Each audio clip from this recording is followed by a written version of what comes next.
You are probably here because you're wondering if you can get away with using a super cheap lens on your GH5. I just picked up this Sigma 1770mm f2.8 for $10, believe it or not. The guy selling it said he had no clue what kind of lens it was. He said he couldn't be bothered to look it up, so he just threw it up for $10, and here it is. Absolute steal. Very happy with it. It's much more heavy than I thought. More quality. It feels heavy. It feels nice. It's not one of those old Sigma lenses that start sticking and look like dated. It's really honestly a nice lens. I almost feel bad for how cheap I got it. Almost.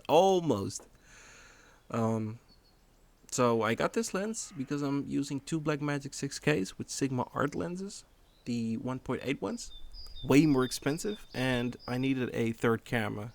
So yeah, I wanted a Sigma lens to match, and obviously did not want to spend another 1,000 or so on one. So when I found it for $10, I had to grab it. Very happy. Here we are.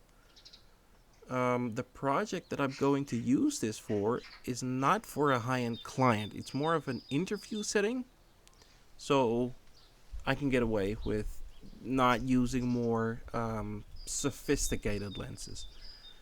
And this is just a quick test, nothing fancy. Did not feel like setting up crazy shots, just simple backyard test to see how it handles zooming, bokeh, tonne, and corner aberrations. And it does have a lot of aberrations in the corners, plus a weird, almost motion blur effect. I noticed this most when testing it with a close-up shot of a book. I used the exact same settings, my Sigma 1835 1.8, perfect sharp edges. The 1770 had noticeable softness around the edges, and not just like a soft blur. It's almost like an unwanted motion blur. So if you're looking for edge-to-edge sharpness, this probably is not the lens for you. Even at $100, 125. I am also using it with the Viltrox .71 speed booster, which effectively turns it into an f2 to 2.8 lens, which is very nice for the GH5, especially in low light situations. But do remember, if you zoom in, you lose some light. So, quick tip: if you want your aperture to stay locked, you can set it to f4. I believe I might be wrong. Since that is the widest aperture that won't change when zooming. So, final thoughts: I would recommend this lens to anyone shooting smaller projects or projects where fine details don't matter much, and you just need a quick run and gun lens. But really, where this lens shines is in situations where you don't want to carry around multiple lenses and want to keep it simple and have a budget, a small budget.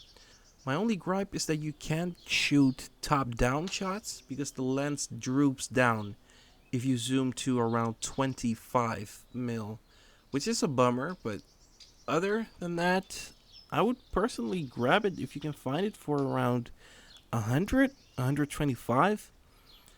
Especially since with the booster, it's basically an f2 to 2.8 lens, and if you lock it at 4, it acts like almost like a constant aperture video lens that just works well in low light. So yeah, I hope you enjoyed the video. I hope you have a good week. Stay safe and keep filming.